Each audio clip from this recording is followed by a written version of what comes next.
الرحمن الرحيم الحمد لله رب العالمين والصلاة والسلام على خاتم الأنبياء وسيد المرسلين وعلى آله وأصحابه الغر الميامين ومن تبعهم بإحسان إلى يوم الدين. أما بعد، أعوذ بالله السميع العليم من الشيطان الرجيم.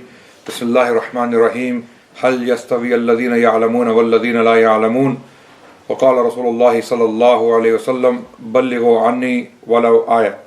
Respected brothers and sisters in Islam, I would like to thank Masjid Al-Ikhlas in Cambridge for hosting this event, another very important event discussing the life of a very important man in the history of Islam in general and in the history of India in particular.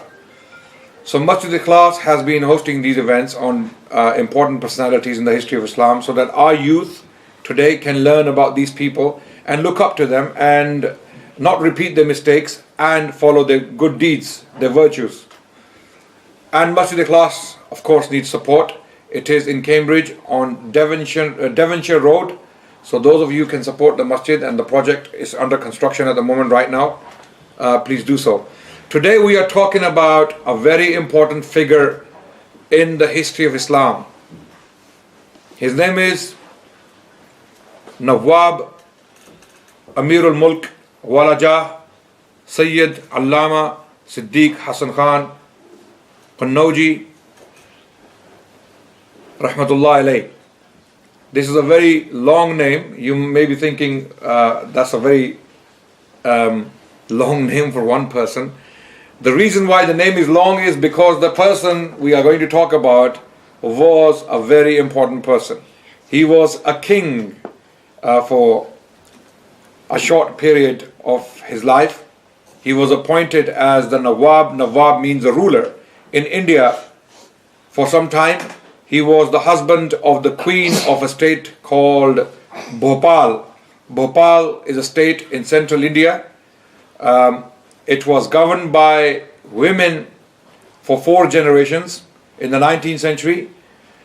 I have talked about previously the Mughal history, how the Mughals governed India for almost 200 years. The peak of Mughal power was nearly 200 years, and then came the decline.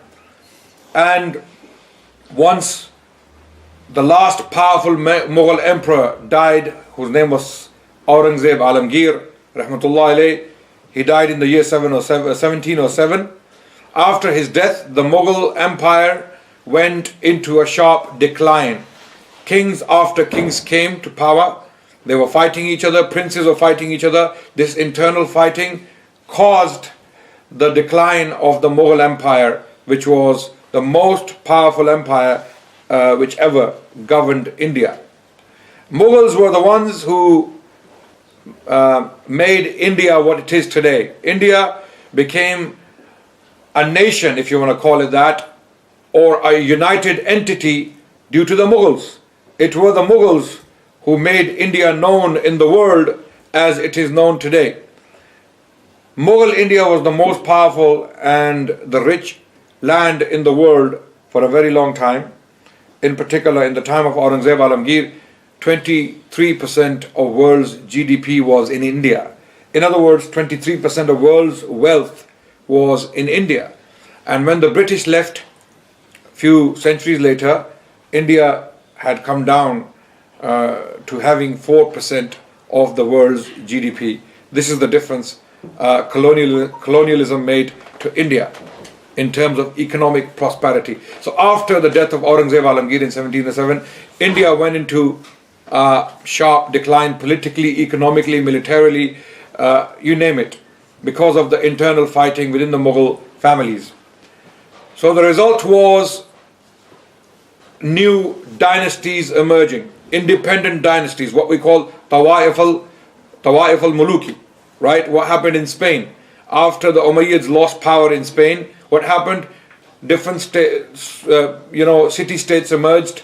And, for example, one of the travelers who went to Spain, he said, I have never seen so many Amirul Mu'mineens in my life. Because every single state, little state, was claiming to be Darul Islam, and the leader was claiming to be Amirul Mu'mineen. So there were so many Amirul Mu'mineens in one country that he said, I've never seen so many Amirul Mu'mineens together. Similar things happened in India. Independent states emerged as a result of Mughal decline. Some states were governed by Hindu rulers, others governed by Sikhs, some governed by even the British when they took some land later on, and some governed by Muslims. One of those states, among others, was Bhopal. Bhopal was initiated as a state by a Pashtun adventurer called Dost Muhammad Khan. He started the dynasty. I don't want to go into the history of the dynasty itself. There is the book you can refer to called The Begums of Bhopal. This is the book. You can refer to it, inshallah ta'ala. It is generally a good history of the state of Bhopal, but when it comes to the man we are discussing today, this history is the last place you want to go to because it is very hostile to him.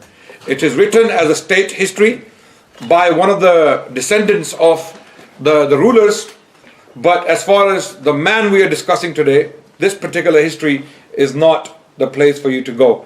And I will lead you to other sources that are more authentic, more objective in this regard.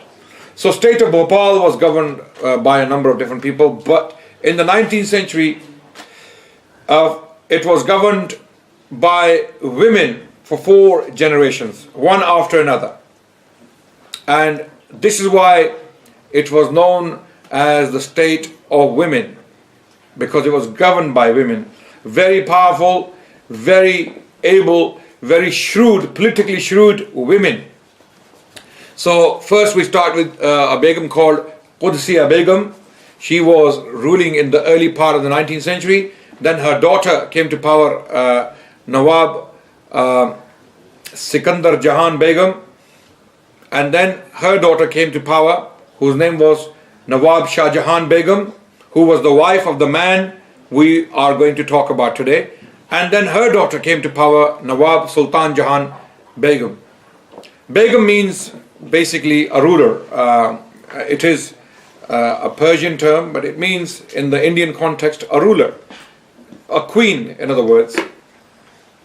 So Bhopal was governed by these ladies, and one of the ladies who governed Bhopal was Begum Shah Jahan, who governed the state from the year 1868 to 1901 until she died.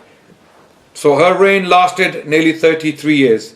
She was one of the most powerful monarchs in central India in terms of economic capacity. We know that due to her ability to build monuments. In fact, according to some opinions, the first mosque to be built in Britain, where is it? Does anyone know where the first mosque in Britain is? Some argue there was another one, but this is known to be the first giant or big mosque in Britain.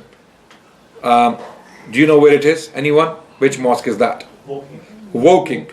In Woking in Surrey, a mosque was built in the 19th century, in the 1880s, by Begum Shah Jahan, this very woman. That's why the mosque is called the Shah Jahan Mosque. I don't know if you are aware of it. It has a cemetery right next to the mosque, and in this cemetery very important figures are buried. As far as the British Muslim history is concerned, Marmaduke Pickthall, the famous translator of the Quran, is buried in that particular cemetery. We have Abdullah Quilliam, one of the first Muslim activists in the 19th century, who was an English gentleman who had come to Islam. He was from Liverpool. He is also buried in this cemetery, and there are other important figures. If I'm not mistaken, Abdullah Yusuf Ali, another translator of the Quran, is also buried in this particular cemetery. So this mosque was a very important monument for the British Muslims. It was built by this woman ruler, lady ruler from India called Begum Queen Shah Jahan. She was the wife of the man we are talking about today, who is Nawab Siddiq Hasan Khan. So why are we talking about him today? What is the purpose of addressing this man or even doing a lecture on him? Is it because he was a king? Or is it because he was an active political player in the history of the 19th century India? Or is it because he was something else? Our reason for discussing this man today is that he was a great servant of Al-Islam. He was a great scholar of Islam. And even to him, the best virtues he had, as far as he himself was concerned, as he has put it down in his own autobiography written by himself, he states that these titles, as far as I'm concerned, are a source of shame on the Day of Judgment. These titles, such as Nawab, Amirul Mulk, Wala, I consider these titles an obstacle for my salvation on the Day of Judgment. These titles will not help me on the Day of Judgment. But what will help me is the work I have done for the sake of this ummah, for al-Islam. And we will see in due course what he has done. Siddiq Hasan Khan rahmatullah alayh was a great personality because he did what others could not possibly do in India in the 19th century. And before I talk about his life, his struggles, I want to highlight his importance so that you can pay more attention to his life and his struggles. If I'm talking about anyone, just generally speaking about a person, without explaining why that person is important, you really wouldn't like to hear too many. There are 7 billion people on the planet. Everyone has a story to tell, but there are very few who are important. Like Allah subhanahu wa ta'ala states in the Quran, "Hal yastawi alladhina ya'lamuna walladhina la ya'lamun." Are the ones who know not equal to those who know? It's a rhetorical question Allah subhanahu wa ta'ala is asking. So those who know can never be equal to those who know not.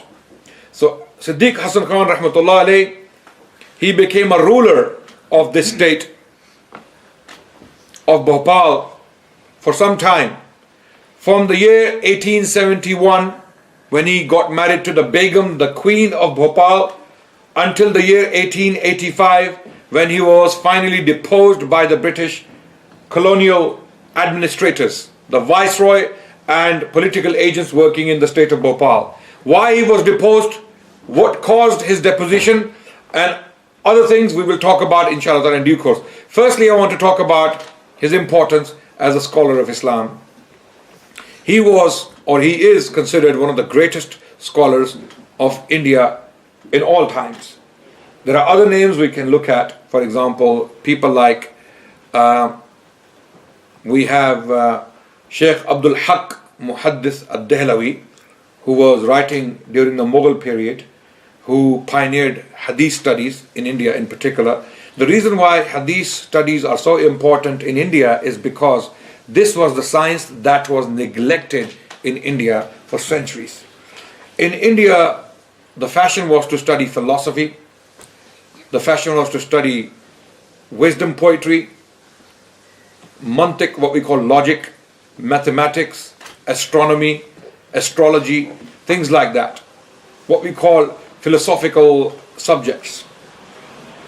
But when it comes to the Quran and the Sunnah, there were little studies done on the Quran and there were little studies done on the Sunnah. Very few books were taught, and these books were conventional books which were generally taught and they didn't go into details. For example, Mishkatul Masabih is a collection of hadiths which was taught in India for a very long time. Sayyid Abul Hasan Ali Nadwi is a scholar from India who has written a book on this particular topic, the education in India in the old times. I'm translating the title loosely. You can go and search this work. It was primarily written in Urdu, if I can remember correctly, and he goes through all these different periods and different curriculums as far as education is concerned in India. So hadith science was specifically neglected. So we had many scholars of schools of thought, Hanafi scholars, because India was predominantly Hanafi. It belonged to the Hanafi school of thought. We have many Hanafi scholars in India, for example, but very few masters of hadith. That's why they are distinctly remembered in the history of Muslim India. So people like Abdul Haq Muhaddith Dehlawi, rahmatullah alayh, who was alive in the time of the Mughal Emperor Jalaluddin Muhammad Akbar and died in the reign of Aurangzeb Alamgir, which is a very long age he had. Allahu Akbar, he had a very long life.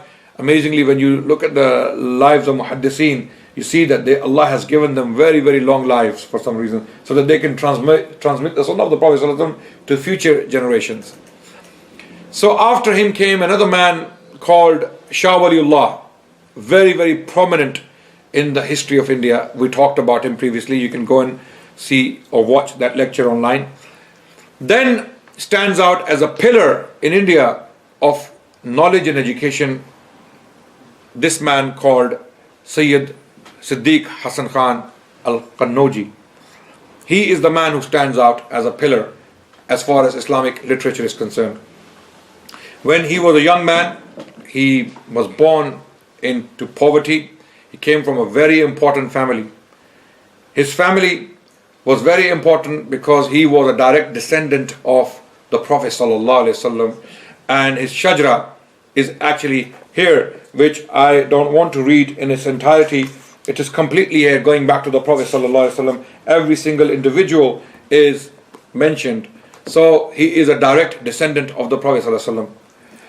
And his ancestors migrated to Bukhara in the Middle Ages, and for 4 generations they stayed in Bukhara. So first, obviously, they were in Iraq. From Iraq, because the Ahlul Bayt, the Imma of Ahlul Bayt were mainly based in Iraq after Musa al-Kadhim. Before Musa al-Kadhim, they were in Medina. Imam Ja'far al-Sadiq, Imam Muhammad al-Baqir, Imam Zayn al-Abidin, and their ancestors were all mainly in the Arabian Peninsula. Of course, for some time Ali bin Abi Talib was in Kufa, but after that Hassan and Hussein went to Medina. But from Musa Kazim onwards, these Sayyids or the Ahlul Bayt were in Iraq. From Iraq, the ancestors of Siddiq Hasan Khan migrated to Bukhara, and then they remained in Bukhara for 4 generations. But when the Mongol invasions happened, when the Mongols came destroying the Muslim lands, the lands of Samarkand and Bukhara, as is testified in the history of Ibn al-Athir. Ibn al-Athir rahmatullah alayhi, when he talks about Bukhara in particular, he doesn't know how to express his feelings. He writes that this is the obituary of Islam, this is the janaza of Islam. He doesn't want to narrate it. He states that I do not have the words to express my feelings or to express my knowledge of the situation. And he met some of the refugees who were running away, who were actually running away from the Mongol invasions. He was in Mosul. Ibn al-Athir was writing in Mosul, and many refugees who were victims of these invasions from Samarkand and Bukhara, they came to Mosul and they met Ibn al-Athir, and Ibn al-Athir narrates the story that the city of Bukhara in particular was systematically destroyed. First, Genghis Khan took the city by deception, and when the city surrendered, subhanallah, it was every single individual alive was massacred, and those who were left were taken slaves, and some survived and they were able to make it to Mosul. So at this time, the ancestors of Siddiq Hasan Khan were able to survive and migrate to India.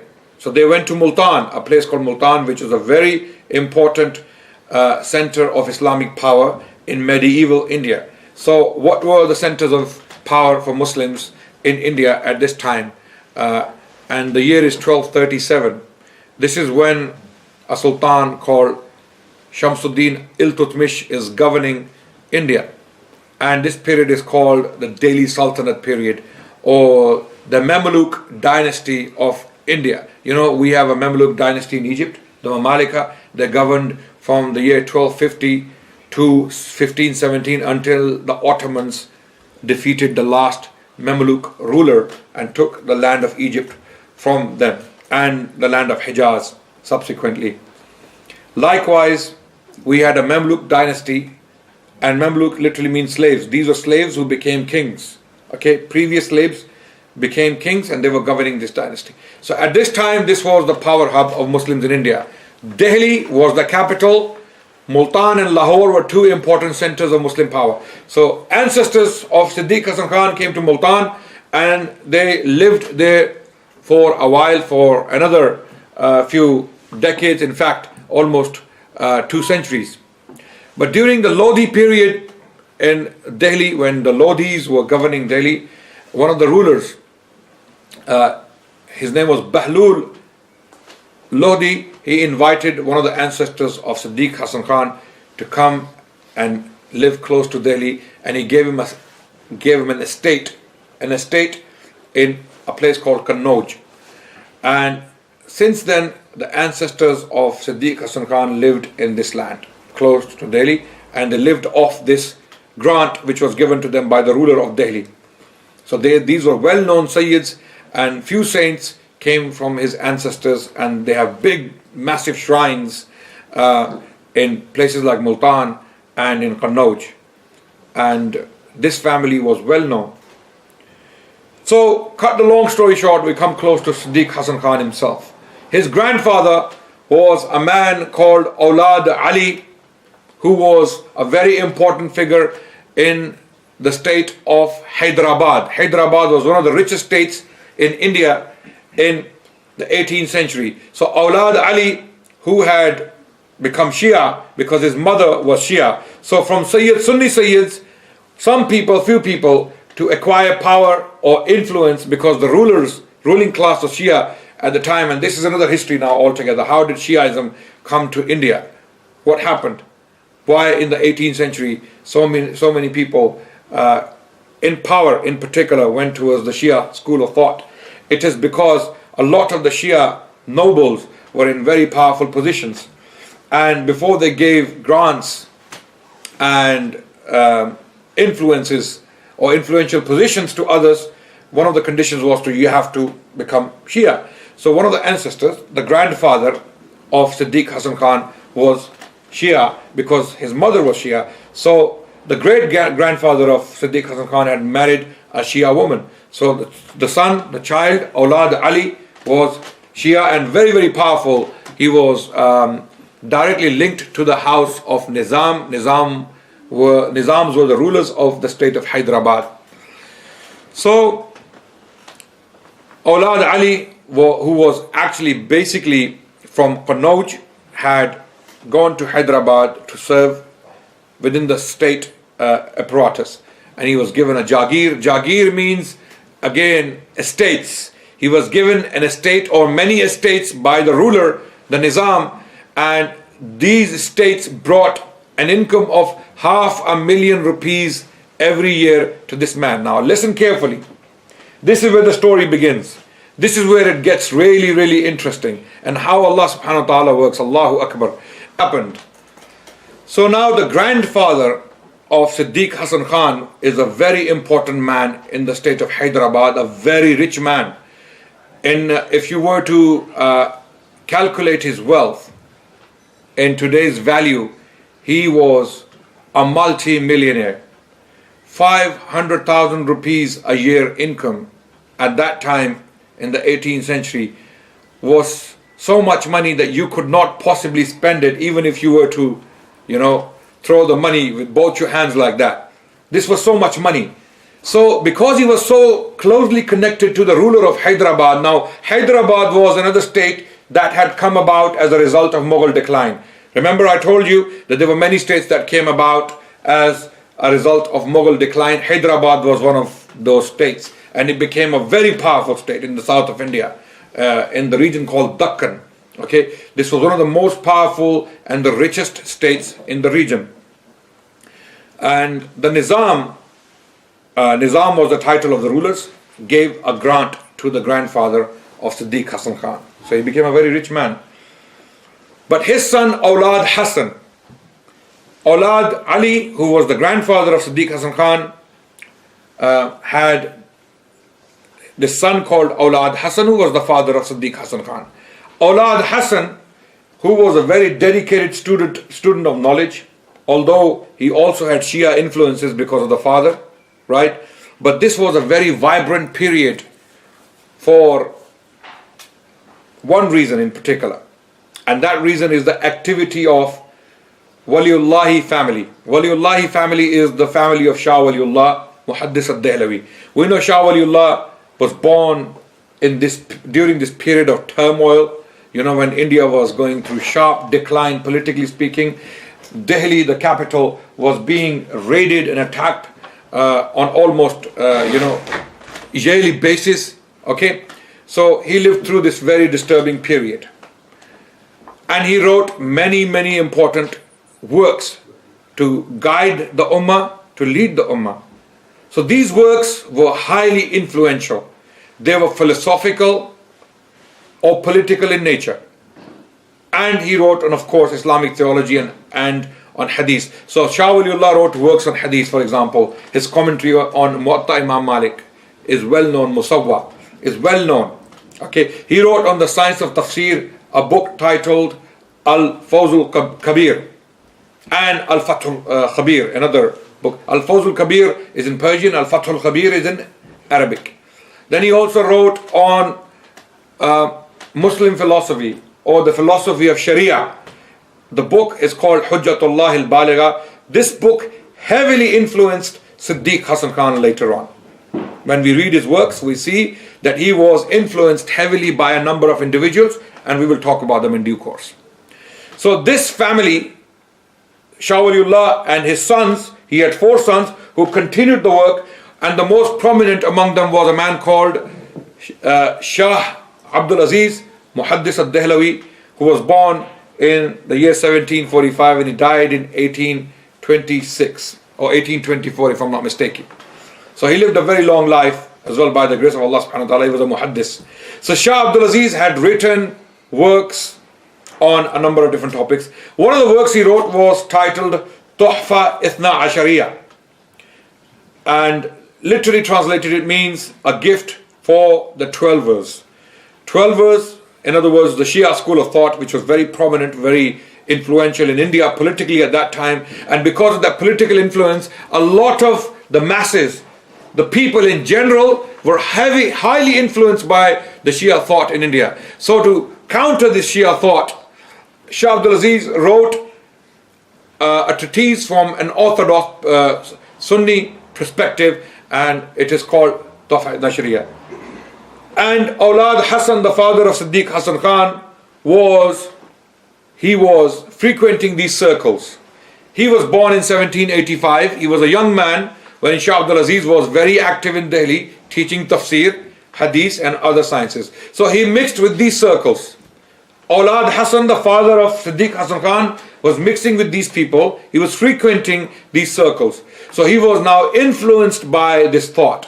He must have read the book Tuhfa Ithna Ashariya, and finally, eventually, he decided that he wants to change, revert back to Ahl Sunnah wal Jama'ah. Alhamdulillah. And by the grace of Allah, Allah gave him that hidayah, that guidance, that he was able to come back to the school of Ahl Sunnah. Now he became a very, very active figure in the history of North India. From Calcutta to Lahore, which was the stretch of the Muslim population in North India, he became a well-known figure. Even though he was a young man when he died, he was 40 years old when he died.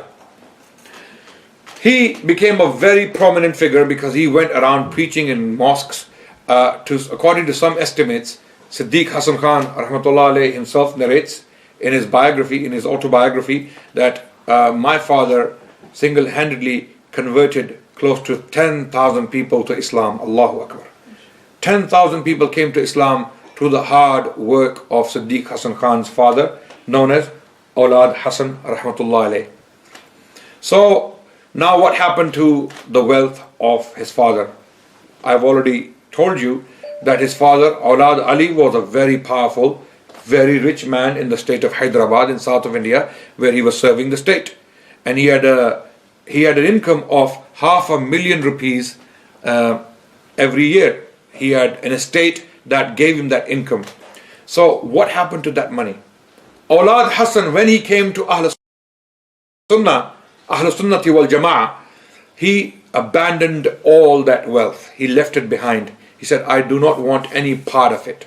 I don't want anything from it. He left it and he came to Connauj, and he lived in Connauj, and he lived in poverty. His children suffered. I mean, this is a man, like for example, imagine the son of, to give you, I don't know if the comparison is correct, but Zuckerberg, who's the owner of Facebook? Sorry? Zuckerberg. Mark Zuckerberg, sorry. And then we have another Bill Gates, right? Or imagine the Walid bin Talal, yeah, one of the richest men. I mean, maybe the comparison is not correct. Or one of the huge, big tycoons, yeah. Imagine one of his sons who says, "I do not want a penny from your wealth. I will go and live penniless, and I will rely on Allah subhanahu wa taala." Subhanallah, Allahu Akbar. He left everything. Now, while this was happening, Awlad Hassan was preaching around and giving khutbahs and talks and lectures in masajid and otherwise, and thousands of people are coming to Islam through his preaching. And a very young man, he's still not 40 yet. Okay, so what happened during this period in the early 19th century? A movement started in India. It was called the Jihad Movement. What happened? Some of the students of Shah Abdul Aziz, who was the son of Shah Waliullah, they received reports from the Sikh territory, which was in the Punjab, that Muslims are being oppressed. Muslims are being ravaged. Their villages are being destroyed and burnt, and they are being mistreated by the Sikh rulers. Who was the ruler? The ruler was none other than Maharaja Ranjit Singh. So these reports came to the Muslims of India on daily basis, that this is what happened to Muslims in such and such place, that's what happened to Muslims in such and such place. So Muslims were very disturbed. So something had to be done. So a grandson of Shah Waliullah called Muhammad Ismail ad-Dehlavi Shaheed Rahmatullah alayh, and one of the students of Shah Abdul Aziz, his name was Sayyid Ahmad Shaheed, who was also a direct descendant of the Prophet sallallahu alaihi wasallam. They decided that we should do something about it. So they went around preaching in British India with the full knowledge of the British government, okay, that these individuals are doing this. They are calling people to wage jihad against the Sikh oppressors, the Sikh tyrants in the land of Punjab. Now the British turned a blind eye to this problem, if it was a problem, because they didn't want, number one, the Sikhs to prosper next door, because the British had their eyes on the Punjab. Okay, the Punjab was one of the most fertile regions in India at the time. Together with Bihar, Orissa and Bengal, Punjab was the most fertile region of India, and it was governed by the Sikhs. From Peshawar to Multan, it was called the Sikh Empire. Maharaja Ranjit Singh came to power in the year 1799 when he took the city of Lahore from the Durrani Pathans. And then he governed until 1839 when he died, for almost 40 years. 40 years Ranjit Singh governed. Some people argue that this period was a period of tolerance, coexistence. Muslims and Sikhs coexisted, so there was no problem. Others argue no, the Muslims were oppressed because Sikhs were invading Muslim territories and taking land and their belongings and ravaging Muslim villages. So these reports came to these people, so they started a movement. So this is again a movement started by Shah Waliullahi family, the family of Shah Waliullah Muhaddis Dehlavi, his students and the children of his students and his direct descendants, such as one of the leaders was his grandson Muhammad Ismail ad-Dehlavi. Shah Waliullah had four sons: Shah Abdul Aziz, Shah Rafiuddin, Shah Abdul Qadir and Shah Abdul Ghani. These were the four sons of Shah Waliullah Dehlavi, and each one of them had a great role in his respective field. For example, Shah Abdul Aziz, I already mentioned, wrote a number of different works on a number of different topics. One of them was Tuhfa Idna Sharia. Then one of his sons translated the Quran into the Urdu language, making it available to thousands, if not millions of people in India. And other sons also wrote a number of different books. One of his sons had a son called Muhammad Ismail ad-Dehlavi, also a very, very important figure, whom inshallah ta'ala we will discuss in a future lecture. We will do a lecture particularly on Muhammad Ismail ad-Dehlavi rahmatullah alayh. When Awlad Hassan, the father of Siddiq Hasan Khan rahmatullah alayh, is preaching, North India, this movement is going on. So in 1822, this group of people, Sayyid Ahmad Shaheed was chosen as the leader of this group. He was the leader of this group. He was the Amir. He was Sayyid Qureshi Hashimi, so he was chosen as the leader of this group. Amir al-Mu'mineen Sayyid Ahmad, his name was. Okay, and he was a mystic. He was not a scholar himself, but he had two scholars backing him, major scholars in India at the time. Muhammad Ismail al-Dehlavi rahmatullah number one, and Maulana Abdul Hayy, who was also a direct student of Shah Abdul Aziz and a son-in-law of Shah Abdul Aziz rahmatullah. So these were two giant of scholars backing Sayyid Ahmad Shaheed and his movement. So primarily what did they do? They, to undo a batil, a false fatwa, they went for Hajj. What was the fatwa? Some of the Indian scholars gave a fatwa that Hajj is no longer obligatory upon the Muslims of India. Why? Why? Because the tariq, the path to Hajj was very dangerous. It was life-threatening. Okay? And there are so many stories. Even one of the Begums of Bhopal, Sikandar Jahan Begum, the ruler of Bhopal, when she went for Hajj, she complained in her autobiography when she actually wrote about a book on this journey of Hajj. The mother of Shah Jahan Begum, the wife of Siddiq Hasan Khan, went for Hajj. Her name was Sikandar Jahan Begum. And she wrote a book on this. And she writes in the book that she had two coffers full of money, coins, two big containers with money in them. They were opened and robbed at Jeddah. As soon as she landed in Jeddah, she was robbed of that money. She was a ruler, of course, she was rich. She took that money with the intention to give it to the ulama, to scholars, to Tullab al-Ilm in Bilad al-Haramain. She took this money for that purpose, to give it in charity and sadaqah, whatever she wanted to do with the money. That money was robbed of her in Jeddah, unfortunately, and she complained about it in one of the meetings she had with the Sharif of Makkah. When she was there, the Sharif of Makkah, he announced a dinner in her honor, and during the dinner she complained about this. What happened? What's the problem with the security situation here? Why are people getting robbed when they come here? And even Siddiq Hasan Khan rahmatullah alayh, he went for Hajj in 1868, and inshallah we will talk about it in due course. Even during his Hajj, it took him 20 days to reach Medina from Makkah. Why? The journey is not 20 days. Because he was waiting for a safe caravan to join. Because the situation was very bad. So in the early 19th century, some of the Indian ulama, they give this fatwa, Hajj is no longer obligatory because your life is in danger when you go for Hajj. So the ulama like Shah Abdul Aziz and Muhammad Ismail al-Dehlavi, Maulana Abdul Hayy, they became very disturbed. What kind of batil fatwa is this?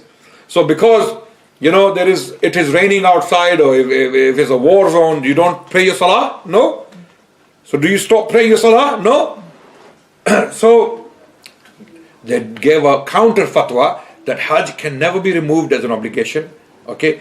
And the only way Hajj is exempted is when you do not have the conditions, which is istita'a, or good health, capacity to do Hajj, financial and physical capacity, which are the conditions. And you have to be baligh, you have to be an adult. So what they did, they hired 10 ships, and Sayyid Ahmad Shaheed, the leader of this group, he announced that I will take everyone on Hajj for free. Allahu Akbar. Look at his iman. And Awlad Hassan is there watching all of this. He is the father of Siddiq Hasan Khan is there. He said, I will take everyone on Hajj free of charge, fi sabilillah, to undo this fatwa, to counter this fatwa practically. They were not a bunch of talkers, not a bunch of people who were just like delivering speeches. No, they were practical people. They said, okay, the fatwa has come, we will undo it by action. We will go for Hajj, and we will not go one or two or three people. We will take a fauj, an army with us of people. So he announced, and the man, he was Darwish. Darwish means Zahid. He was a mystic, Sayyid Ahmad Shaheed. He doesn't have a penny in his pocket. And what is he telling the Muslims of India? From Calcutta to Lahore, he is announcing, anyone who wants to go for Hajj, come and join me. Allahu Akbar.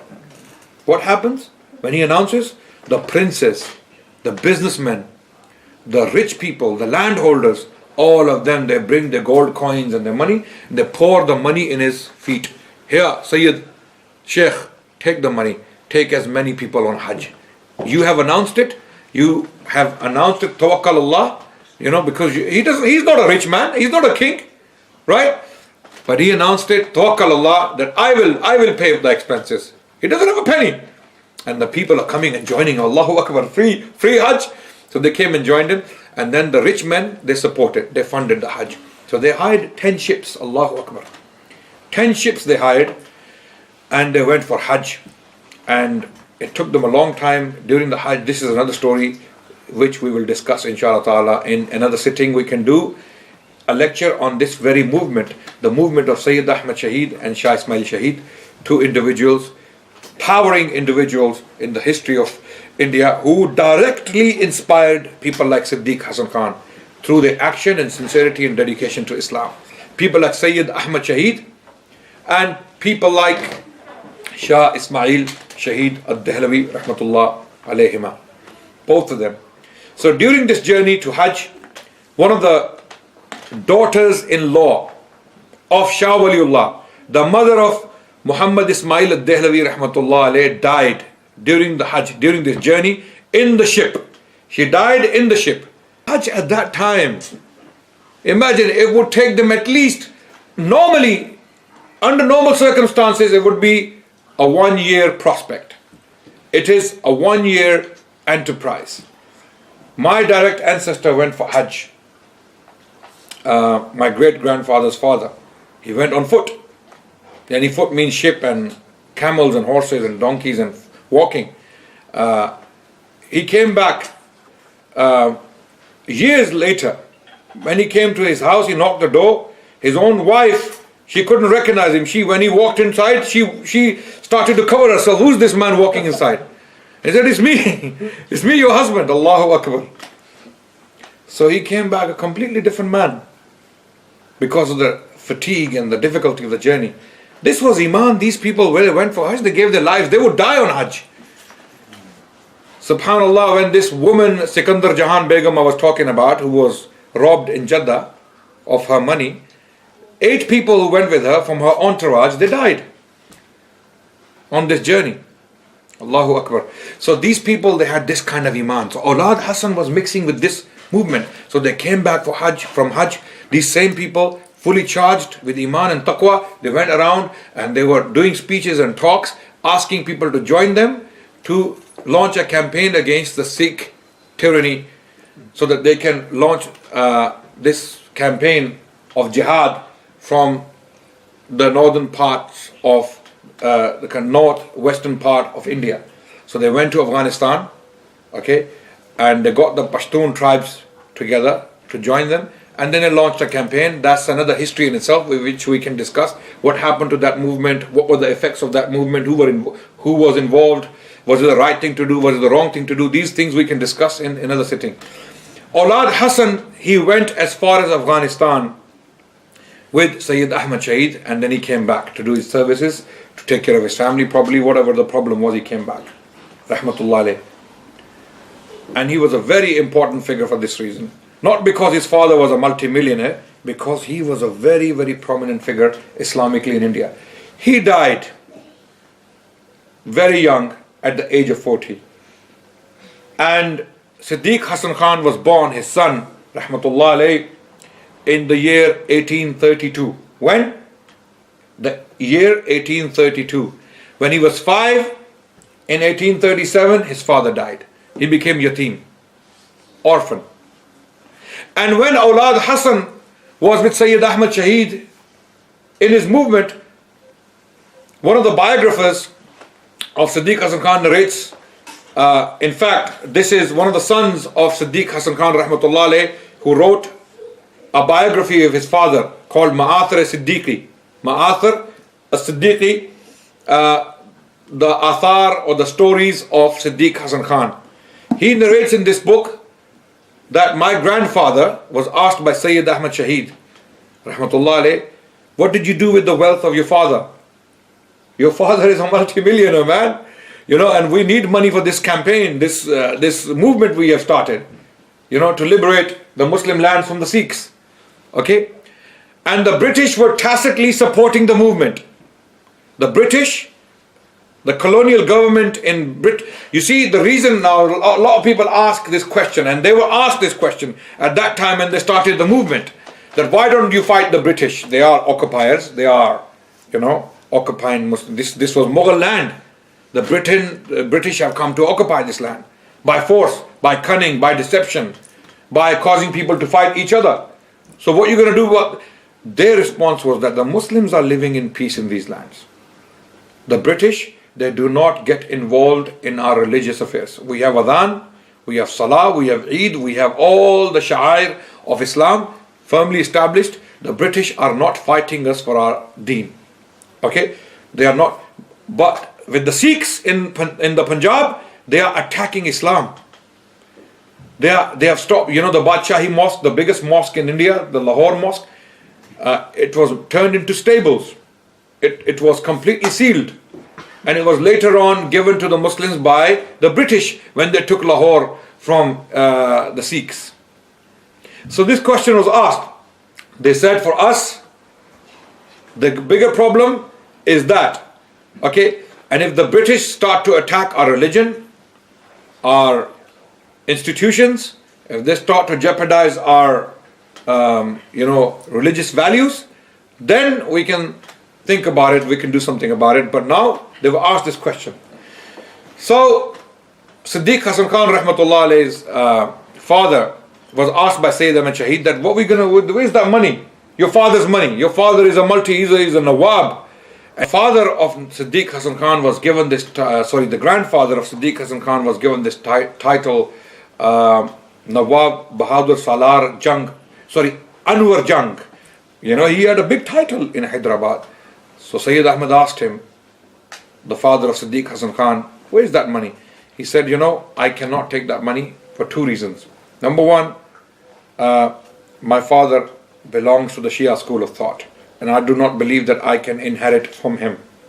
I cannot take viratha from him. I don't believe I can.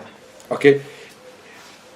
And another issue is that I don't know how my father has accumulated that fund, whether it is haram or halal, I don't know. Okay?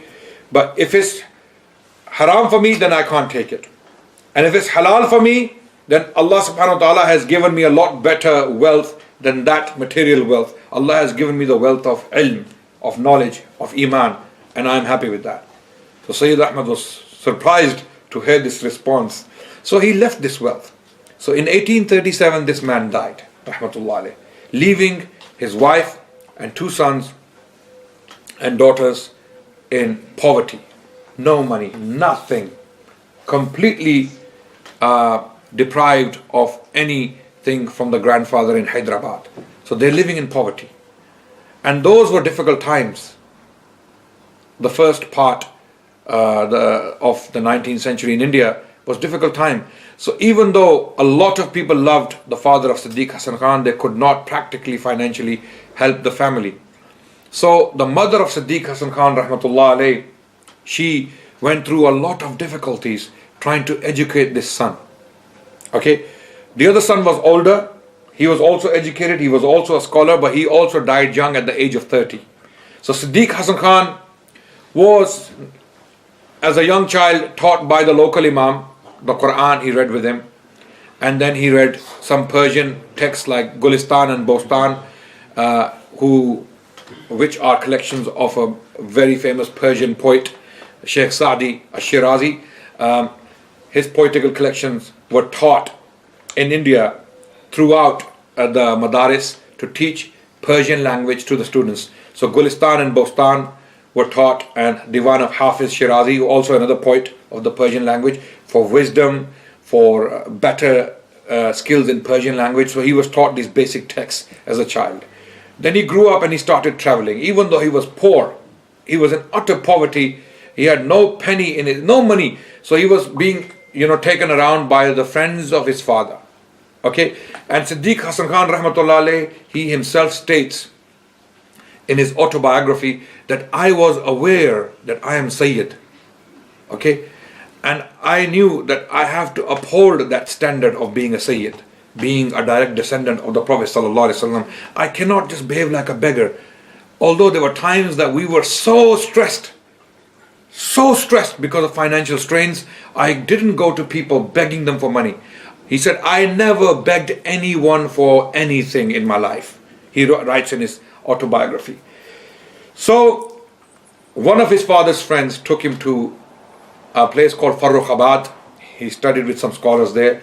And then he was taken to a place called Kanpur, where he studied with some ulama. And then another man, when Siddiq Hasan Khan was in his late teens, possibly nearly 20 years old or 19 years old, another friend of his father called Mufti Kallu, this is a funny name, he took him to Delhi to study with the big ulama. Okay? So Siddiq Hasan Khan rahmatullah alayh, he went to the city of Delhi and he stayed with the friends of his father and he studied with the Mufti of Delhi called Mufti Sadruddin, a very famous man, a very famous prominent figure in Delhi. He knew the father of Siddiq Hasan Khan, as we know, we have talked about him. He knew his father, he knew he was a great man, so he wanted to help this child learn Islamic knowledge. So he facilitated a stay for him in Delhi. He remained in Delhi for 2 years with this man and he studied with him. He studied basic texts of Usul al-Fiqh and he covered parts of Sahasitta and he memorized other texts, and then he gained an ijaza from Mufti Sadruddin. At the same time, Siddiq Hasan Khan rahmatullah alayh met prominent ulama in Delhi such as Sayyid Nazir Hussain Dehlavi rahmatullah alayh. He had a meeting with him. He also met the opponents. Fazlul Haq Khairabadi was another scholar who was an opponent of this particular thought Siddiq Hasan Khan was inclined to. He also met them. He met poets like Mirza Ghalib. Siddiq Hasan Khan rahmatullah alayh had sittings with the poet Mirza Ghalib. In fact, one of the stories narrated by his own son, Ali Hasan Khan, the son of Siddiq Hasan Khan rahmatullah alayh, who wrote this biography, Ma'athar Siddiqui, he narrates that his father went to Mirza Ghalib's house, the poet, and without announcing his intention to see him, he went to his house abruptly. And Ghalib was there, and he knew him, of course. He said, now that you have come to my house without warning me, I cannot, because Ghalib himself was under financial strains for all his life. He was like that. So he said, I cannot host you, be hospitable towards you with food or something like that, because you've come without announcing, but I will treat you with my poetry. So there were certain poetical verses in Urdu he recited for Siddiq Hasan Khan rahmatullah alayh. So he met people like Ibrahim Zoq, who was the court poet of the last Mughal emperors, for the last Mughal emperor, Bahadur Shah Zafar. So Siddiq Hasan Khan also visited the Mughal court, the last Mughal court, because he was the last Mughal king, Bahadur Shah Zafar, after the Indian mutiny which took place in 1857. Not long after this visit to Delhi, he was deposed from his power and he was sent to Burma as a prisoner. So Siddiq Hasan Khan went to his court, met the Umara and the Nawabs and other princes. But he never had any attraction towards that. He also states in his autobiography that these people never attracted me. These people with money, with power, with pomp and glitter, they never attracted me. I loved the company of the ulama. So he went through, he was an avid reader. He read extensively, day and night, non-stop. All his life was reading and collecting books. As a young man, then he met the successors of Sayyid Ahmad Shaheed and Shah Ismail Shaheed, the people I talked about, those who initiated the movement against the Sikhs. After the Sikhs were defeated by the British, the movement was carried on by two brothers called Maulana Inayat Ali and Maulana Vilayat Ali. Those two individuals, Siddiq Hasan Khan met them in person, and of course they knew his father, so they greeted him and they advised him. One of them, Maulana Vilayat Ali, advised him that you must read Bulughul Maram. Bulughul Maram, you must read it. So Siddiq Hasan Khan narrates that I took that advice very seriously, and he ended up writing a commentary, Allahu Akbar, a sharh of Bulughul Maram, which is very popular among the ulama even today.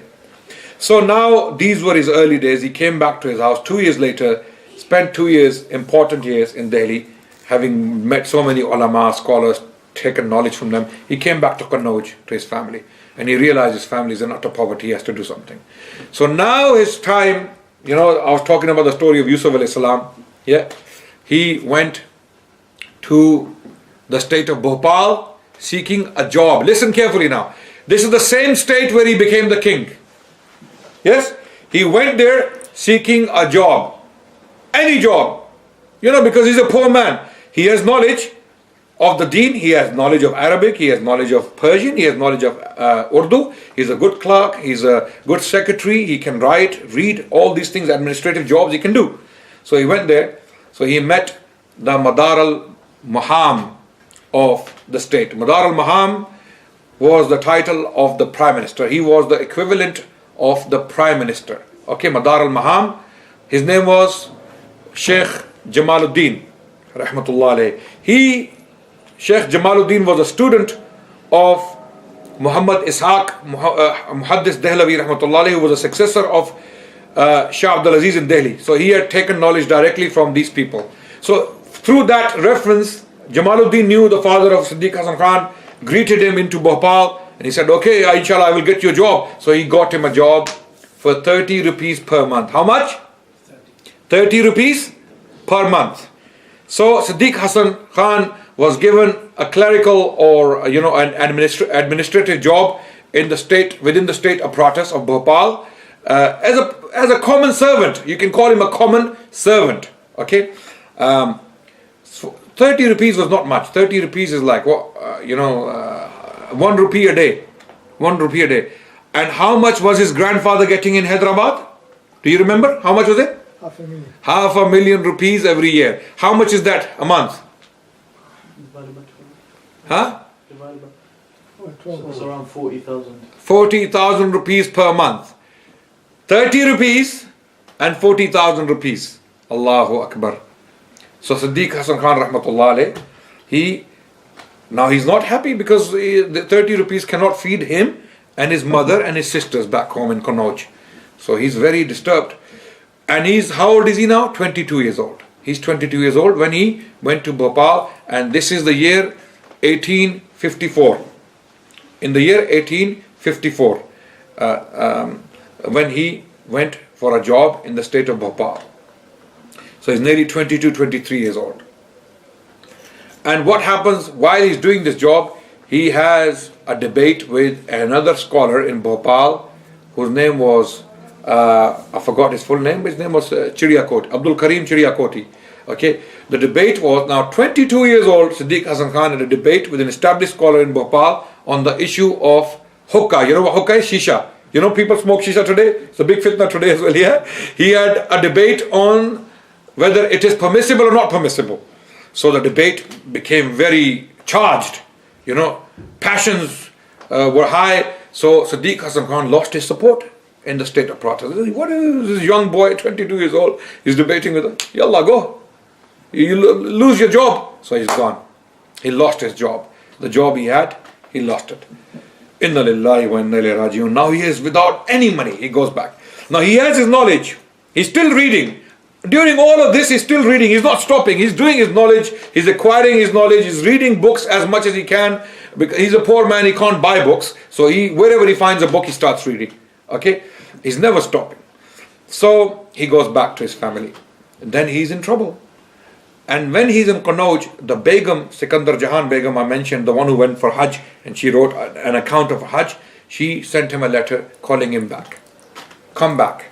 We will hire, because even those few months, 8 months he worked for the first time for the state of Bhopal, and people knew his ability. They realized, some people, of course, he had, because of his knowledge and his passion for Islam, he had managed to get enemies within the state apparatus. Okay, because he was a sincere man, he was not a hypocrite. He would tell people what he thinks. So she asked him to come back because she had seen him working. He came back, and this time he was not allowed to see the Begum, by the court, intruders, or you can call them conspirers. They did not allow him to see the Begum. So in a state of disappointment, he went to another state called the state of Tonk.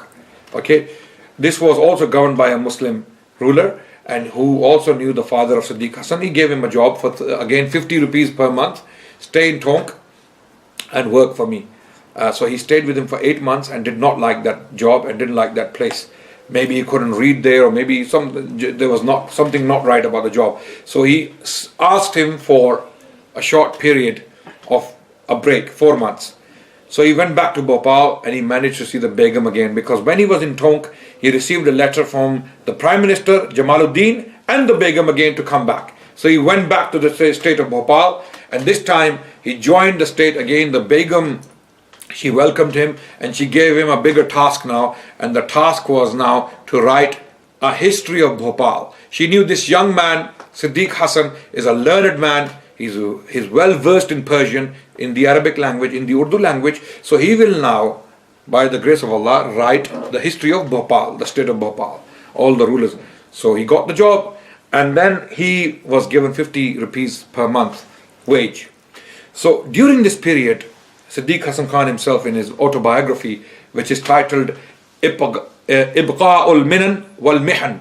Ibqa'ul Minan wal Mihan is like an autobiography he has written about himself. It is in Urdu, unfortunately not available in any other language. It is a fascinating text, Allahu Akbar.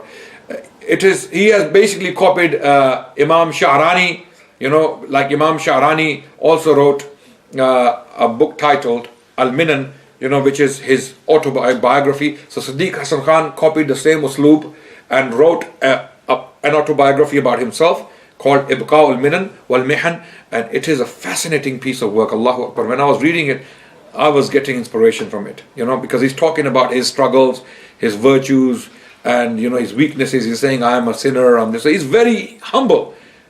Humility ends on this man, Allahu Akbar. He said, I do not want my titles, I don't care about them, I don't care about this money. Allah has blessed me with it for some purpose, and Allah is maybe doing a purpose through me, but I don't want these things. I am happy with my iman, my deen. And he said the best part, Allahu Akbar, in the biography states that the best part of my life was what? Which I'm going to just talk about in due course. So before he was hired for the second time, the Indian mutiny happened in 1857. The revolt in India. The revolt in India happened, and in this revolt, Allahu Akbar, a lot of destruction happened. The town of Kannauj was also raided and destroyed. So Siddiq Hasan Khan had to run back to Kannauj and rescue his family. So he took his family to another city. He went to Farrukhabad.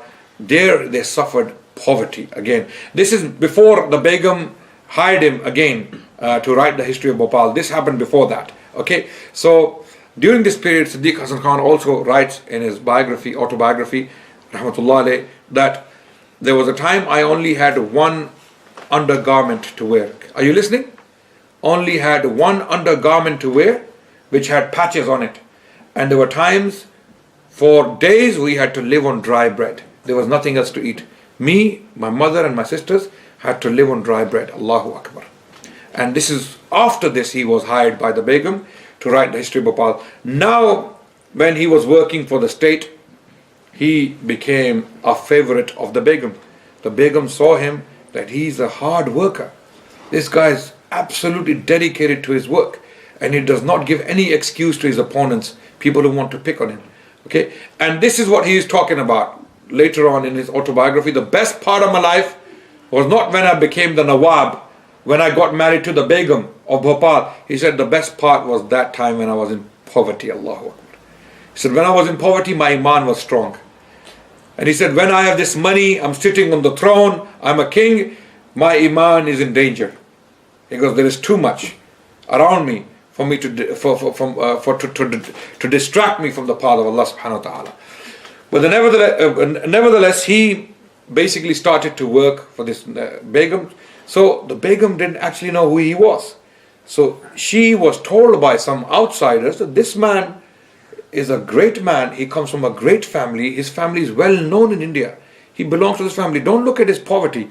Just because he's working for you, he's a poor worker, he's doing a job for you. Don't think that he's from the street. He comes from this great family. His grandfather is probably richer than you are in Hyderabad. So the Begum changed. Her attitude towards him changed. So he started to favor him more and more, and she, because of his family and because of his hard work, she gave him more and more influence and higher posts. Cut the long story short, this Begum died in the year 1868. Begum Sikandar Jahan. She died in 1868. Siddiq Hasan Khan rahmatullah writes about her that she was very shrewd politically. She was a very sharp woman and very sharp tongue. She had a very sharp tongue. She was very, she would easily get angry, but he said that she would be angry with everyone except me. When she would look at me, her anger, because she knew who I was and what my services are, she would not get angry with me. But he goes, I was very disturbed by her anger at times. She was very, very harsh and very sharp as far as her tongue was concerned. So she died in 60. Who succeeds her? This woman called Begum Shah Jahan, her daughter. She had already been married previously, and she had children from the previous marriage, and one of those children were her daughters. One of her daughters, Sultan Jahan. So when she was put on the throne in 1868 as the ruler of the state of Bhopal, she became the ruler, and the British announced that her daughter is her heir apparent. She will succeed the mother, Sultan Jahan. So in 1868, she was advised by the British, because her first husband died, I forgot his name. Nevertheless, she was advised by the British to get married again so that your husband can help you in your work. By this time, Siddiq Hasan Khan rahmatullah alayhi was already married. How was he married? He was proposed to by the Prime Minister himself for his daughter. So the Prime Minister of the state, because Siddiq Hasan Khan was a hard worker, a man of good character, muttaqi, zahid, praying diligently, doing his job diligently, his character was so attractive. So the Prime Minister looked at him, Jamaluddin, the one I mentioned, Madar al-Maham, he offered his daughter to him, who was a widow, in marriage to Siddiq Hasan Khan. Siddiq Hasan Khan accepted the proposal, and they got married in the masjid. Allahu Akbar. And he had 4 children with this woman. Her name was Zakiya, and he had 2 sons. One was called Nurul Hasan bin Siddiq Hasan rahmatullah alayh, and he was the older son. The younger son was Ali Hasan rahmatullah alayh, who wrote this particular biography of his father, Ma'athir Siddiqui. He was born of that marriage. So now Siddiq Hasan Khan is already married, and he's married to the Prime Minister's daughter. His financial situation is increased considerably, and he's now, as far as his reading and writing is concerned, he's continuing with that. He's still writing his shuruhat and his tafasir, and on the Arabic language, all the books on hadith, all of that is continuing. His scholarly activity hasn't stopped. He's doing his job, at the same time he's doing his religious studies. So he brought his mother and his sisters also to Bhopal to live with him, but within 6 months they died. The mother as well as the sisters, they died in Bhopal after looking at his prosperity. And Siddiq Hasan Khan rahmatullah alayhi, he states that I love my parents more than anything else. He said, I did not get the opportunity to serve my father. I was 5 when my father died, and even if he was alive today, I would put everything on his feet. I would put everything in front of him, and my mother I could serve to the best of my ability. And when she died, I did the janazah and I gave her kafan, and I kissed her and put her in the grave. Basically, he narrates that very painfully about his parents rahmatullah alayh. So this man now, having become the husband of the Prime Minister's daughter, is a very hard-working man. So the Begum now is a widow, and he is a private secretary of the Begum. Because he has now moved up within the state apparatus, because of his hard work, he's been promoted, and he's a private secretary of the Begum directly, who's a widow. Okay. Now Begum is seeing this man and his honesty. She can see how honest and sincere this man is. And she's now seeking opinions from him in state affairs. She's asking him to give opinions in state affairs, and she starts to do things he advises. For example, he's a very wise man and a very dedicated man. So the British came to the Begum and they said, why don't you get married? You know, you're a young woman. She was 30, almost 30, 29 at the time. Why don't you get married? You're a widow, and your husband will help you in running the state. So she sought advice from her family members. They told her, she said, I think Siddiq Hasan Khan is the best candidate. Allahu Akbar. Can you believe it now? This man, how much was he receiving when he joined the state of protest? 30 rupees per month, right? As a normal standard clerk, you know, what we call munshi, you know, someone who is actually recording deeds and things like that. Sorry? Chaprasi. No, chaprasi is something else. Chaprasi is a god. Chaprasi is, that's something else. No, he was a lot more educated than that. He only got that job because he was an educated man. So the Begum says, this is the man. Now, the Begum came from Pashtun family, the Afghans. And I won't even bite my words, and this is the reality. Some of these Afghans and Pashtuns are very racist. They are very racist. They can, you know, they would rather kill the daughter than give her to a non-Pathan. There are some tribes like that. There are some tribes like that even today. If a Punjabi from Punjab goes goes and asks for a Pathan girl in the Pashtun area, they probably kill him for asking. How can you even ask? How dare you even ask? There are Pashtun tribes like that, even today. So she came from that Afghan, because Dost Muhammad Khan, the founder of the dynasty, was a Pashtun, was a Pathan. Okay, so the Begum, of course, came from the same descendants. So when she proposed this idea, they were so, how can you even think of getting married to a non-Pathan? How can you get your husband from Pashtun areas? Get any Pathan, because this is what they would do. They would usually they would bring people from Afghanistan to get married to the ruler. This happened to her daughter. Shah Jahan Begum's daughter, from the ex-husband, they brought her husband from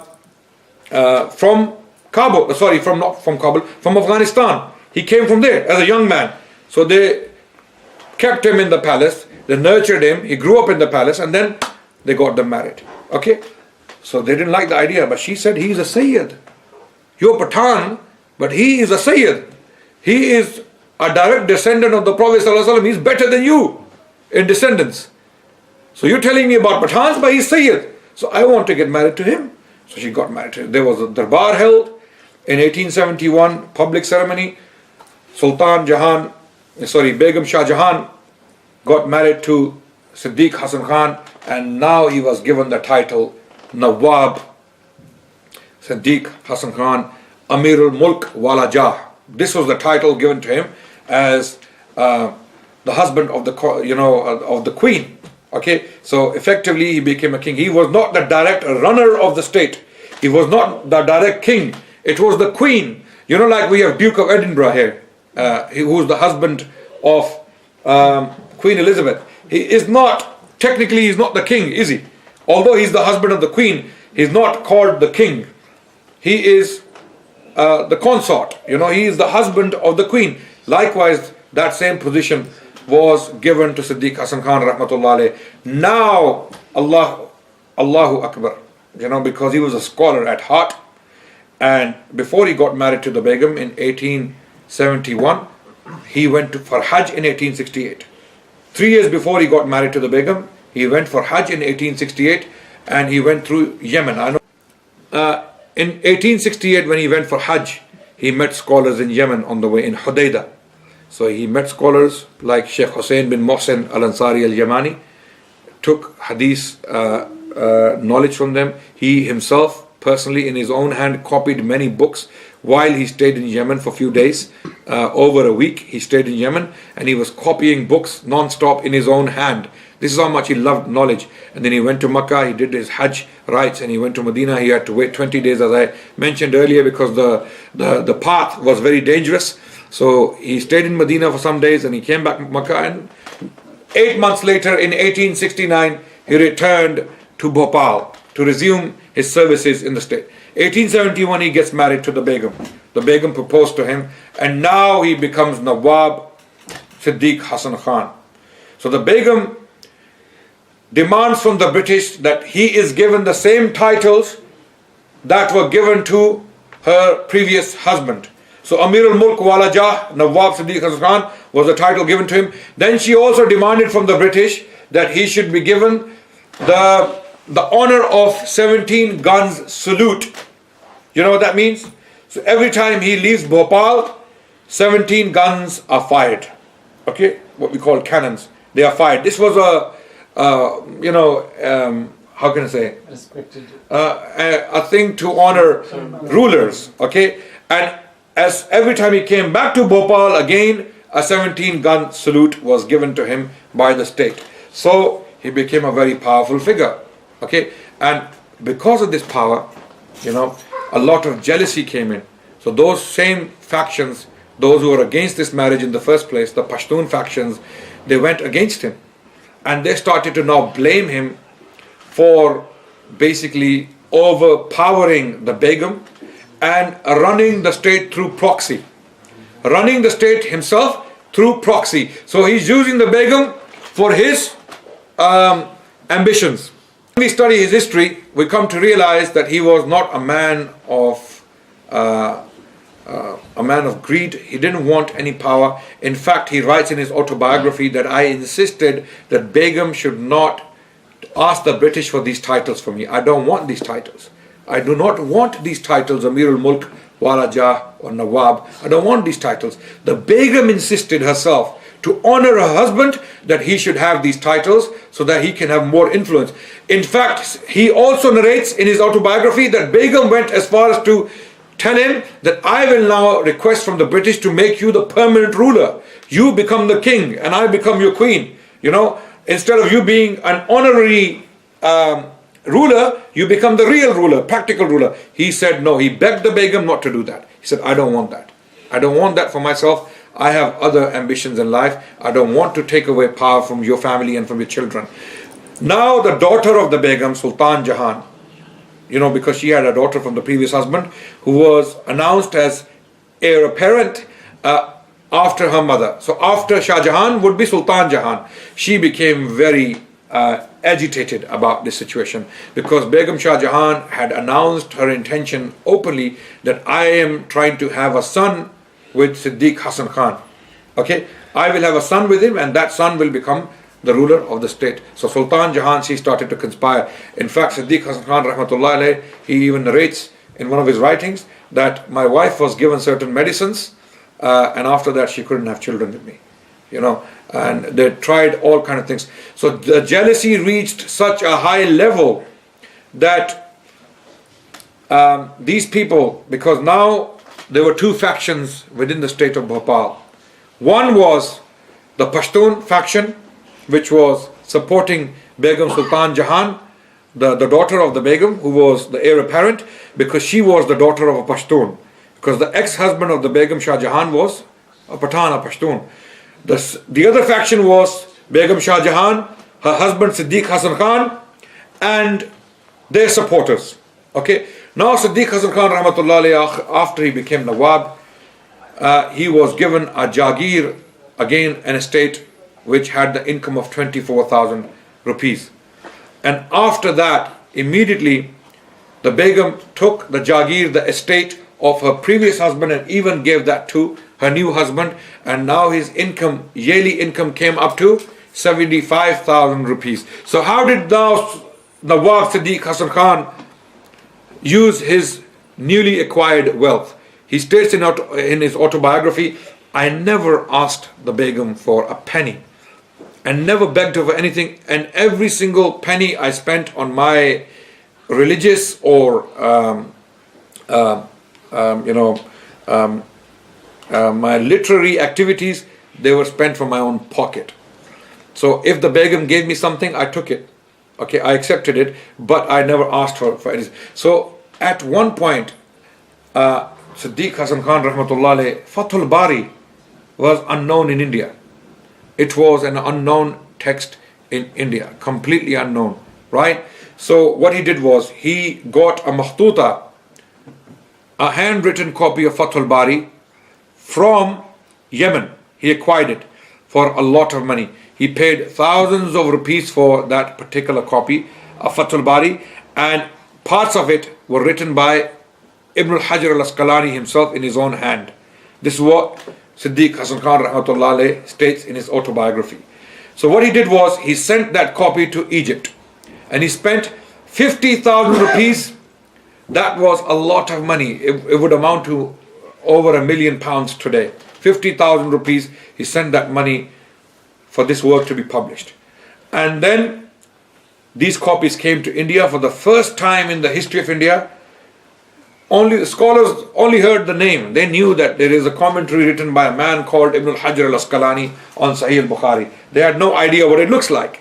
It came to India and he distributed it free of charge. One of the copies even came to my ancestors.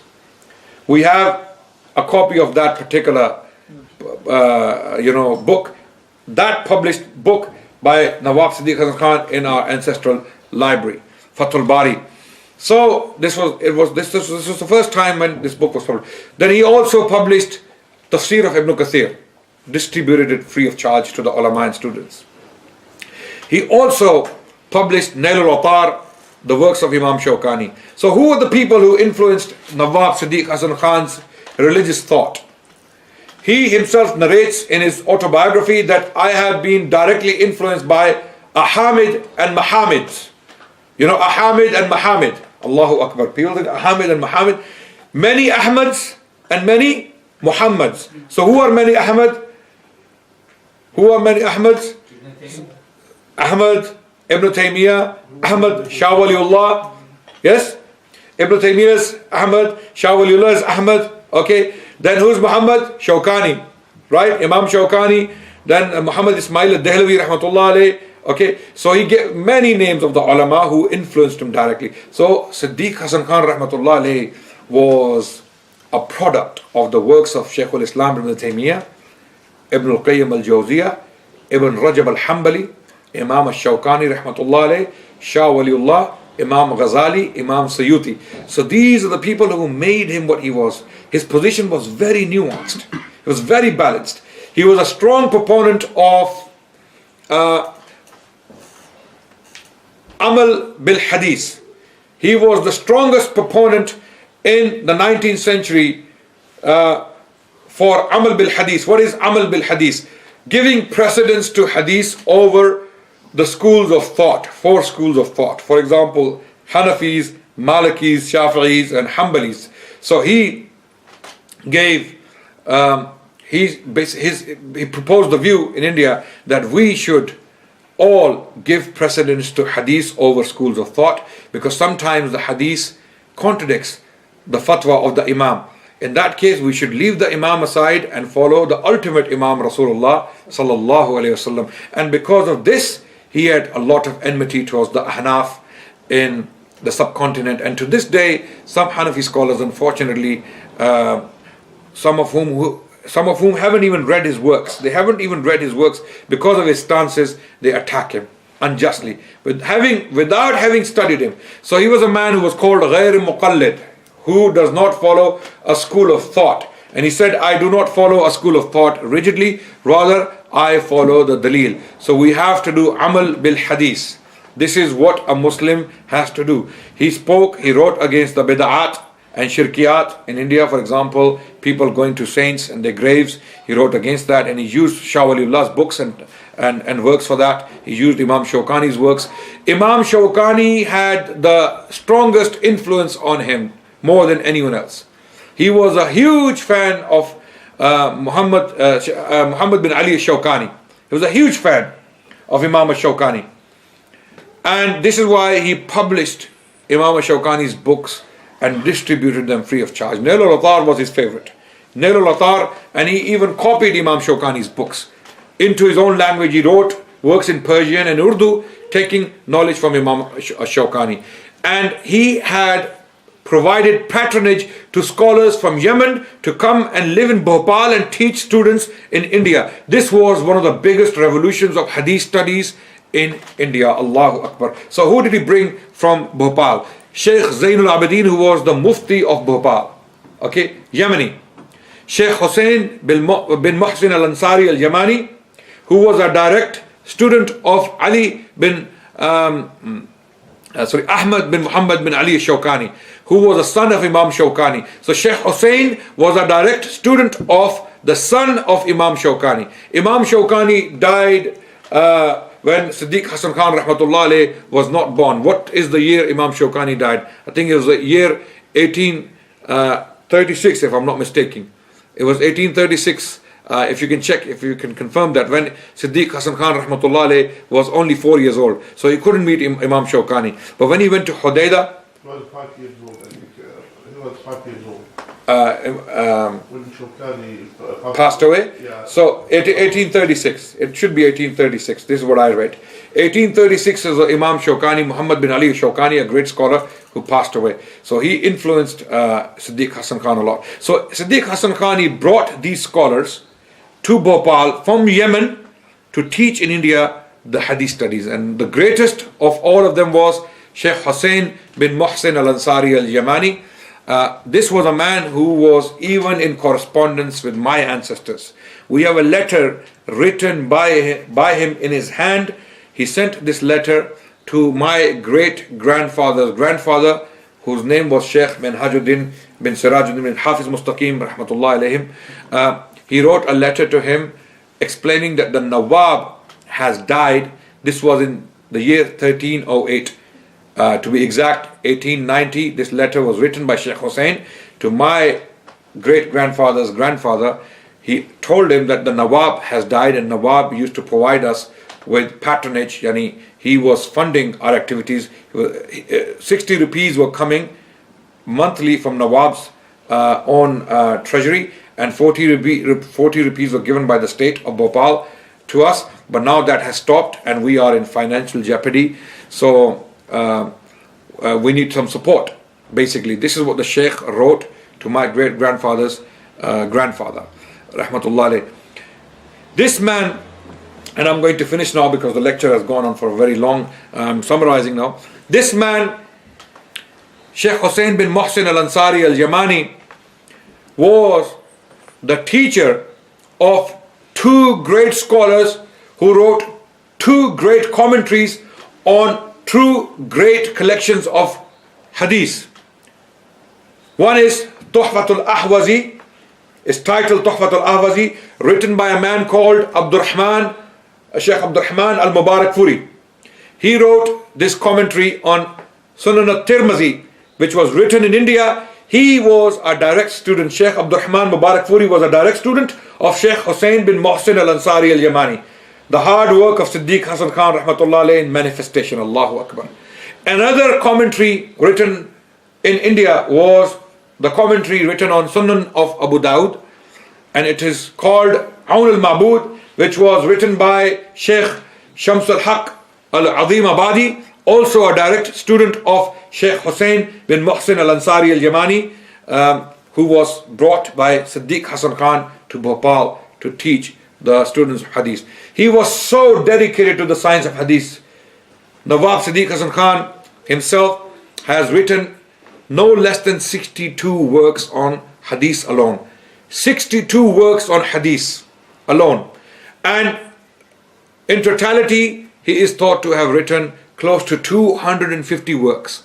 Siddiq Hasan Khan rahmatullah alayhi himself in his autobiography, he writes that I have written almost every single Islamic science. Almost every single Islamic science. And he said anyone who reads all my books is an alim kamil. He will be a complete scholar of Islam. Anyone who reads all my works will be a complete scholar of Islam, because I have not left any of the sciences of Islam unturned. Allahu Akbar. Over 250 works. I sometimes think, how did he do it? He was working for the state, he was reading, he was writing, and he would buy books from all over the world. He had agents running around the world buying books for him. Sometimes he bought books for thousands of rupees. And he himself narrates in his autobiography that sometimes I know people are robbing me, they're ripping me off, but I would give them the money and get the book from them. Allahu Akbar. I feel the same sometimes, because I'm trying to buy, I buy makhtutat, I buy books from, mainly from Pakistan, and sometimes, mashallah, we have these Pathan friends, most of them are, the biggest market of manuscripts is in Peshawar, and they come and sell, and we have very interesting interactions with them. So I have bought many important works in the past, alhamdulillah, by the grace of Allah subhanahu wa ta'ala. So he was in the similar situation. So he wrote that I used to buy these books, and he accumulated a library of very, very rare works, as old as 800 years old books, right? Some books written in the hands of the Aimma themselves. Like he stated that I have a handwritten copy of Ibn Hajar al-Asqalani's Fathul Bari, and Imam Shawkani's works written in his own hand he possessed. He bought them in Hudaydah in Yemen. Allahu Akbar. He was so supportive of the science of Hadith that he announced that anyone who memorizes Sahih al-Bukhari, I will give him 1,000 rupees. 1,000 rupees at that time was close to 1,000,000 rupees today. 1,000 rupees today, in today's value, it would be 1,000,000 rupees. It's like 10,000 pounds today.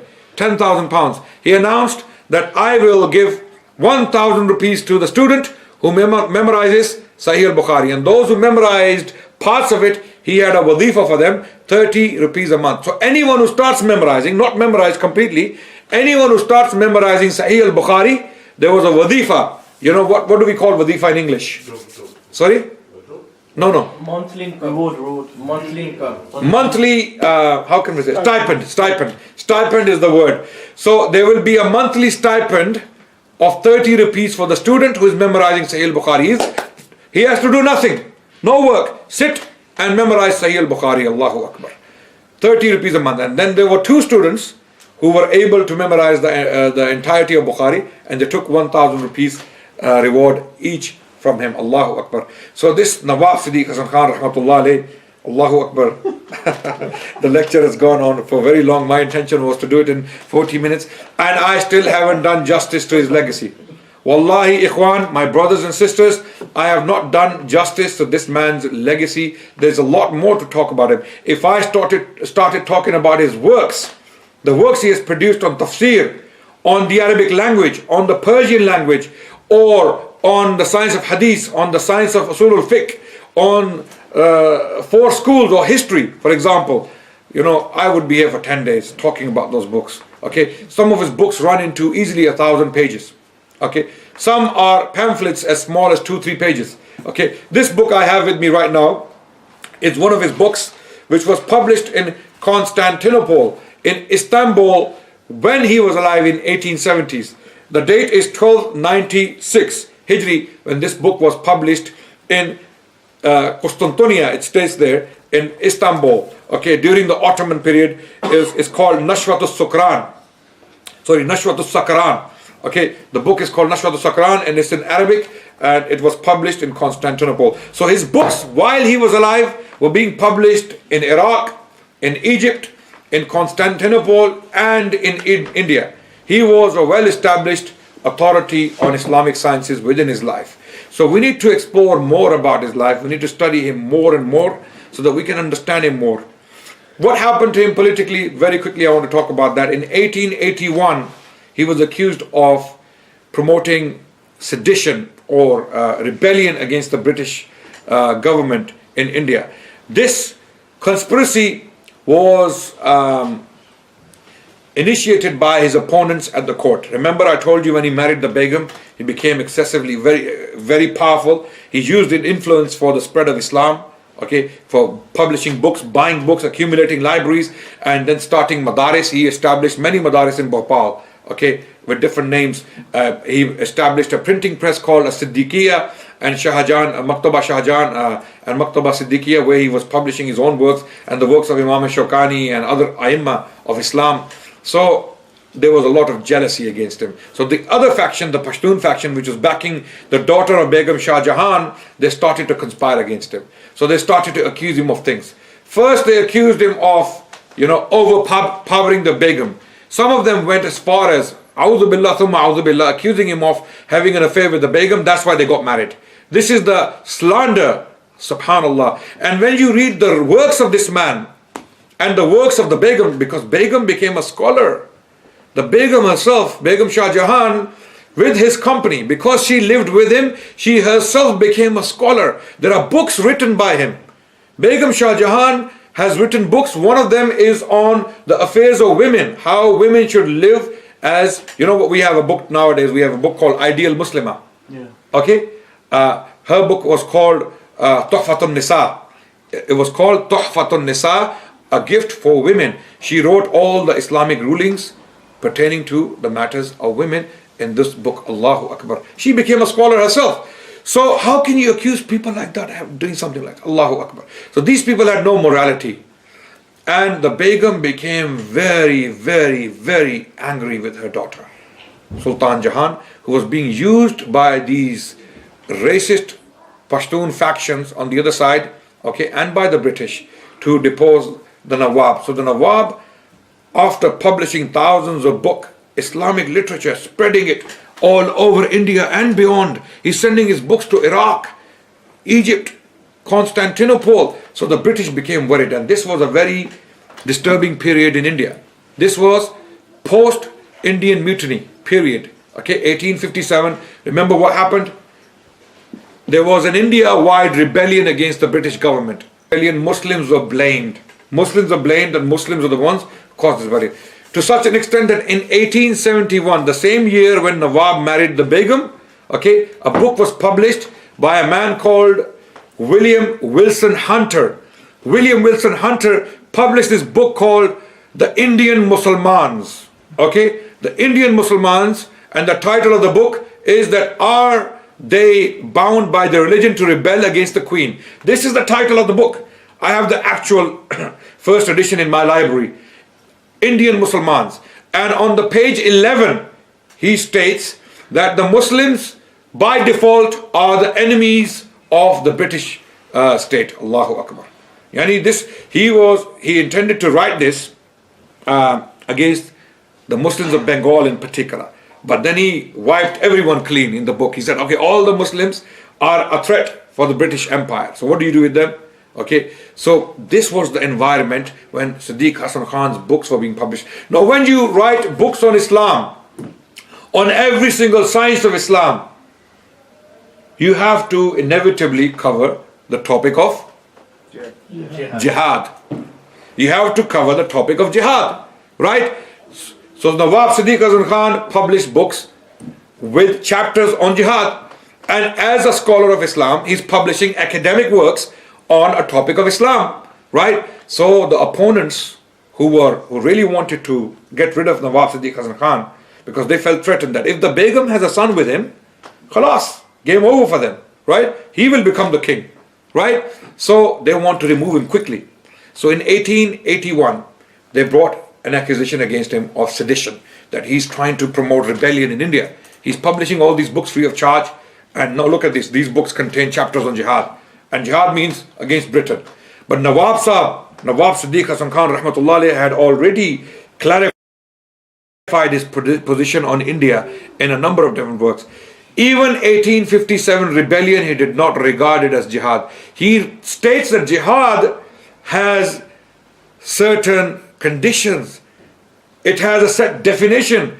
Jihad does not mean destruction, terrorism, killing of innocent people, killing of men and women and children, right? So he stated that. So he said that Indian rebellion was not jihad, it was something else, because British women, British children, all of these people were targeted and they were killed indiscriminately, to an extent that Sayyid Nazir Hussain Dehlavi rahmatullah alayh, one of the teachers of Siddiq Hasan Khan, during the rebellion, he found an injured English woman in the street of Delhi during the rebellion when the war was kicking. So he found this woman in the street. Sayyid Nazir Hussain Dehlavi rahmatullah alayh, one of the pioneers of the school of Ahlul Hadith in India, one of the teachers of Siddiq Hasan Khan, found this woman in the street. So he picked her up quickly and took her home. And he told the women at home to take care of this woman. She's in danger.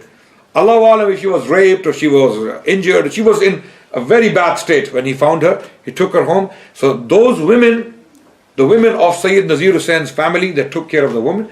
So she stayed with him for months in the house, hiding. And if the rebels found out that he was giving refuge to a poor woman, they would have killed him as well. So he put his own life in danger.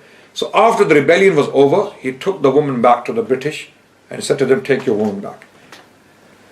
And they said to him, from this day on, if you are ever in trouble in India, anywhere in our domain, we will help you. Because you kept, subhanAllah, they had principles. The British, they had principles at that time. They even for one person, they would do so much. So they wrote this. And today, some opponents of the school of Ahlul Hadith unjustly use this incident against the ulama of Ahlul Hadith. Look, they were working for the British. They were like helping them. What do you do with Islamically, what do you do with an injured woman? Islamically, what does Islam say when you find an injured woman on the street who is being unjustly attacked? Islam is utterly against targeting of innocent people, civilians. This is haram in Islam, right? You cannot call it jihad. This is not jihad. This is what we call extremism and destruction and terrorism, right? Right? So what happened? Nawab, he had made his stance very clear. So those works were put in front of the British. Those who were accusing him of sedition, he said, no, look at my works. Look at them in totality. Don't look at one chapter in it. And one of the works that was problematic in particular, and I want to quickly talk about those works that were specifically picked on. Those works that were specifically picked on are Hidayat al-Sa'il was one work which was picked on by the opponents, that these are controversial chapters. Okay, Iqtarab al-Sa'a. Okay, Iqtarab al-Sa'a was another work which was picked on. Then Mawaiz Hasana was another work that was picked on, which had khutbahs of different individuals, different imams. Khutbahs, sermons of different imams. One of those sermons was the sermon of Muhammad Ismail al-Dehlavi rahmatullah alayh, the companion of Sayyid Ahmad Shaheed. And this sermon was a sermon on jihad, on the virtues of jihad. So they used these books against Siddiq Hasan Khan rahmatullah alayh, and he's just promoting sedition. So the British, at first, when they looked at his services, and they said, no, he's not a man who's promoting sedition. He's simply doing his work. He's publishing works on Islam and is distributing them. But then they were able to bring other accusations against him and accused him. So now the British started to realize the scale of his activities. Not that those activities are directly seditious or attacking British interests, but the scale of his activities became apparent to the British, that he's publishing thousands of books. He's teaching people Islam. Okay? And this was a very charged period, again late 19th century. What was happening here? The Ottomans had broken the alliance with the British because of the Turco-Russian war. When Russia attacked Turkey, the British refused to back the Turks, as they did previously. In this period, William Gladstone was the Prime Minister of Britain at the time, and he had backed off. Okay, so the Turks were very disturbed at that time. Then on top of that, the Second Afghan War, where the Muslims of India were very against that war, because Britain was fighting Afghanistan. So the Muslims of India were very much against that. So in this context, in this politically charged environment, when they looked at his works, they thought maybe he's trying to do something. Maybe he's trying to instigate some kind of, rebellion against us, or maybe he's trying to push the Muslims to think like this. So they accused him of it. In 1885, he was deposed, cut the long story short, unjustly, and this was even acknowledged by the British afterwards, and he was put under house arrest in his palace called Noor Mahal, and he was not allowed to see the Begum in the daytime. The Begum could only come to him at night. Okay, in 1885 this happened, and he was put under house arrest, but he did not stop his literary activities, still reading and writing and still publishing books. Even on his deathbed, Allahu Akbar, his son narrates that literally hours before he died, he asked about the translation of Sheikh Abdul Qadir al-Jilani's book Minhajul Abidin, because he had translated it and published it. He said, what is happening about that book? They told him that the draft came, we corrected it and we sent it back. He said, Alhamdulillah. And then his son narrates that he said, what is the date today? It was the 29th of Rajab, if I'm not mistaken. It was the 29th. He said, Alhamdulillah, the month is over and our book is complete. Are you listening? This is hours before he died. He said, he made this statement. The month is over and our book is complete.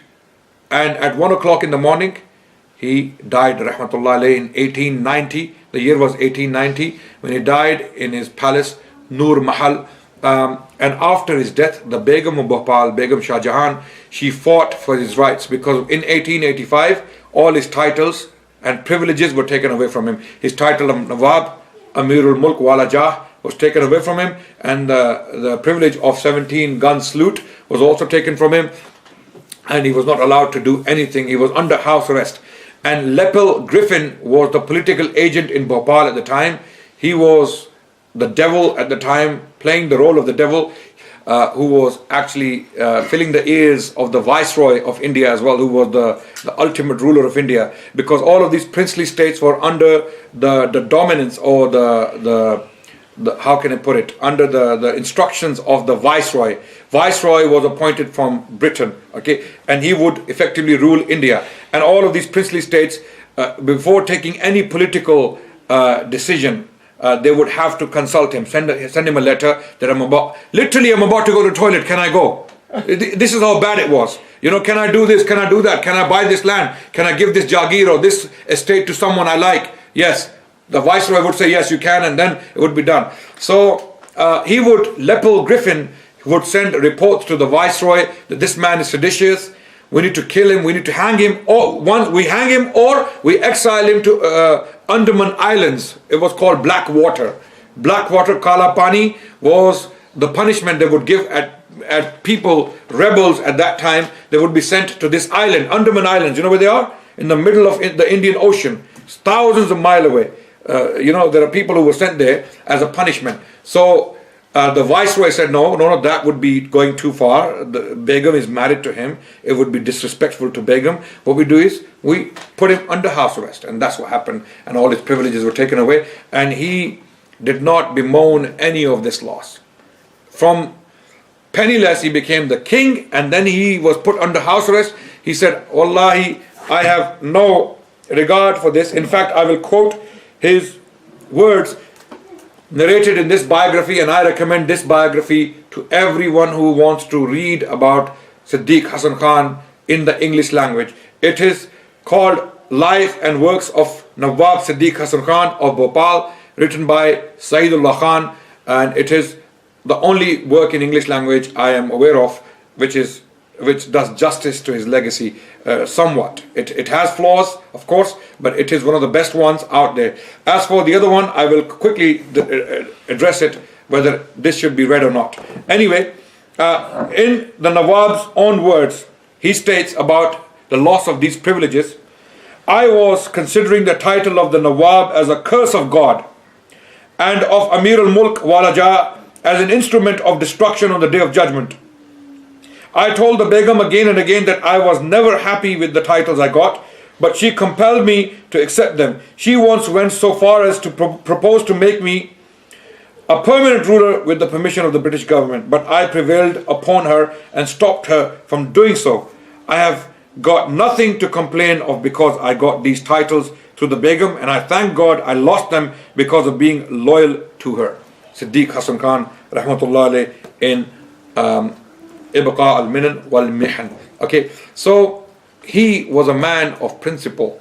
He did what he could in his power to serve the cause of Islam, and he was absolutely loyal to his loving wife, and he did his best to be as loyal as possible. Now, what about stories against him? You know, there is a recent book written by this man. I want to quickly address this. This is very, very important. Okay, if you want to read an impartial history on Siddiq Hasan Khan, when I say impartial means that who doesn't have any direct link to Siddiq Hasan Khan as a family member, is Saidullah Khan.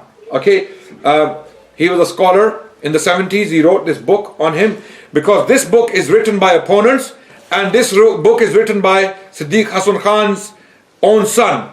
So you may be thinking this one is biased towards the father, this one is against the man. So why should we read them? I say read all of them and you will see exactly what the truth is. Even this one is a great biography because it gives us a lot more details than these books don't. This book was written by a man called Shahryar Khan, who is a descendant of Begum Sultan Jahan. Who is Begum Sultan Jahan?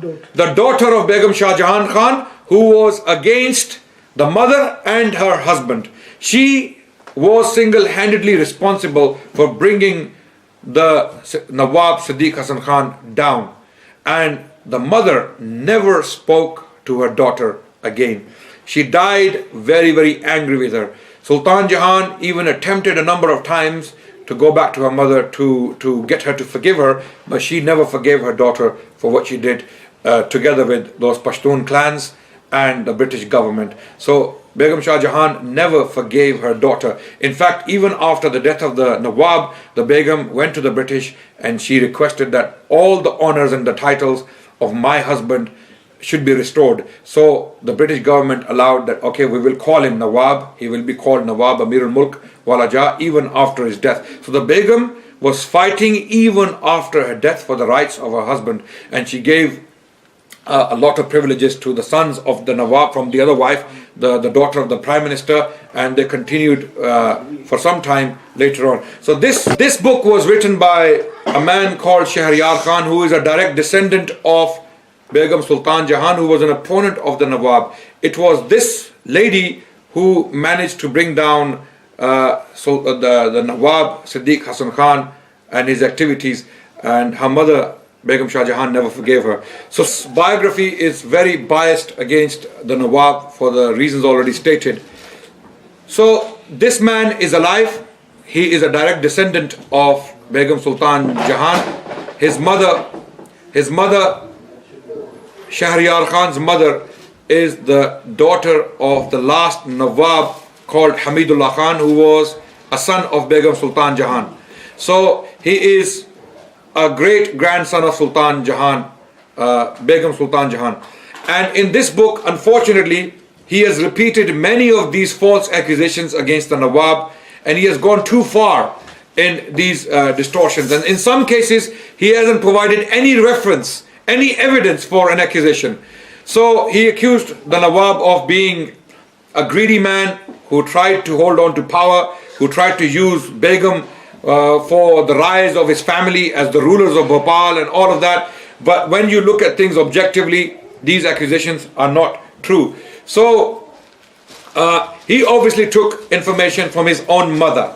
His mother, this man who is the chairman of cricket board today in Pakistan, PCB, his name is Shahryar Khan. Those of you who watch cricket, he is the man, you know, Shahryar Khan, the chairman of PCB, Pakistan Cricket Board, is the one who authored this book, who is a direct descendant of Begum Sultan Jahan. His mother was this woman called Abida Sultan, who was also called Rebel Princess. She left the state of Bhopal because she had a dispute with her father Nawab Hamidullah Khan, who was the son of Begum Sultan Jahan, and she came to Pakistan. After the partition, she decided to move to Pakistan, and she struggled as a person. And this is a biography of her. This is like an autobiography where she's writing about her own struggles. Even in this book, she narrates a story that her grandmother, Begum Sultan Jahan, had agents working within the palace trying to gather evidence to go and give it to the British to attack the Nawab and remove him. Okay, she narrates an incident that Begum Shah Jahan had a case, a locked case, where she kept this evidence in lock. And if this evidence was put in front of the British, the Nawab would be doomed. Okay, he would be hanged. Okay, so, and she kept the key with her, she used to wear a belt underneath, and she had the key in there. So the key was stolen from the Begum Shah Jahan, the wife of Nawab, and those documents were stolen from the case, and they were being sent to the British in a train. And by the grace of Allah, a fire, these papers or that particular carriage caught fire, and all these papers were burnt to ashes. So these papers never made it to their destination. We don't know what those papers contained, but she narrates the story. So this goes to show that Begum Sultan Jahan, the daughter of Shah Jahan Begum, was doing her utmost best to destroy the Nawab and by extension her own mother. So this story is very, very biased. It is very inaccurate as far as the Nawab Siddiq Hasan Khan is concerned. He has not done justice. Shahryar Khan has not done justice to the legacy of the Nawab. He was very biased in his treatment. He took the testimony of his mother and her grandmother, Begum Sultan Jahan, subsequently or consequently. So looking at this biography, he doesn't even mention in this book that he has read Mazar-e-Siddiqui, the biography of the Nawab's son. He doesn't even acknowledge it. He does acknowledge this particular book, but ignores all his conclusions and all his research. Amazingly, Shahryar Khan ignores all the research and conclusions of Sayyidullah Khan for some reason. He does comment on it passingly that other historians have another view, but my view is this, and he doesn't give much evidence. So this particular history, as far as the Nawab Siddiq Hasan Khan is concerned, is not trustworthy. As a history of the Begums of Bhopal, I will strongly recommend this book, no doubt.